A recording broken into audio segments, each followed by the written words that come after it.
ከዚህ ቪዲዮ በኋላ በእርግጠኝነት ታመሰግኑኛላችሁ። እነዚህ 6 ነገሮች ማሚ ዳዲ በልጆቻችሁ ፊት ፈጽሞ ማድረግ የለባችሁ።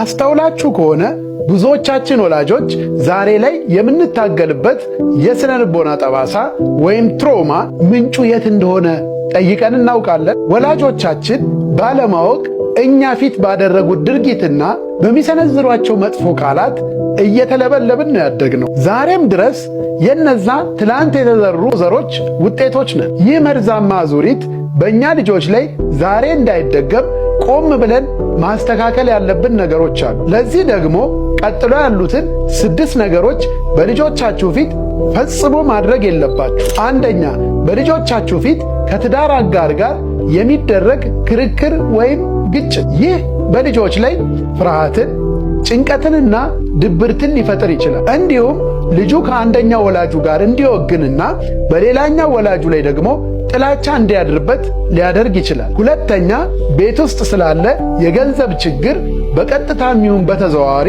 በልጆች ፊት ማውራት። ለምሳሌ የቤት ክራይ ወይም የትምህርት ቤት ክፍያ መጨመር፣ እንዲሁም ደግሞ የኑሮ ውድነት ስለፈጠረው እጥረት ደጋግሞ ልጆች ፊት ማውራት። በዚህም ምክንያት ልጆች በቤተሰብ ውስጥ የሚኖር ማንኛውንም አይነት የገንዘብ ችግር ራሳቸውን ተጠያቂ ማድረግና መውቀስ ሊጀምሩ ይችላሉ። ሶስተኛ፣ የሱስ አምጪ ባህሪያትን በልጆች ፊት ማድረግ።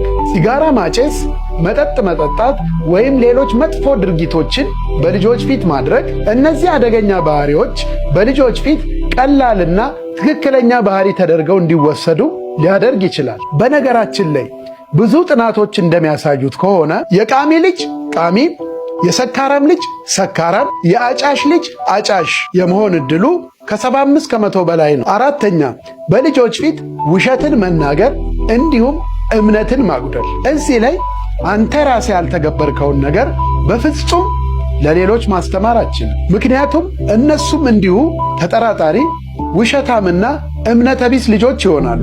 አምስተኛ፣ የእናንተ የግል ብሶቶች ወይም የውስጥ ደህንነት ሰላም ማጣት ችግሮችና ያስከተለባችሁን ጠባሳዎች ልጆች ፊት ደጋግሞ ማውራት። ልጆች የእናንተ የሥነ ልቦና አማካሪ አይደሉም፣ አትርሱ። እንዲህ የምታደርጉ ከሆነ ልጆች ከእናንተ በራስ አለመተማመንን ይማራሉ። ስድስተኛ፣ በልጆች ፊት ስለ ሌሎች ሰዎች ክፉ ንግግር ማድረግ ወይም ማማት። ልጆች ሐሜትን፣ ወረኝነትንና ጊዜ ማባከንን እንዲለማመዱም ያደርጋቸዋል። እናንተስ ልጆች ፊት ከነዚህ 6 ነጥቦች በፍጹም አላደርገውም የምትሉት የትኛውን ነው? ሐሳቦን በኮመንት ያጋሩን።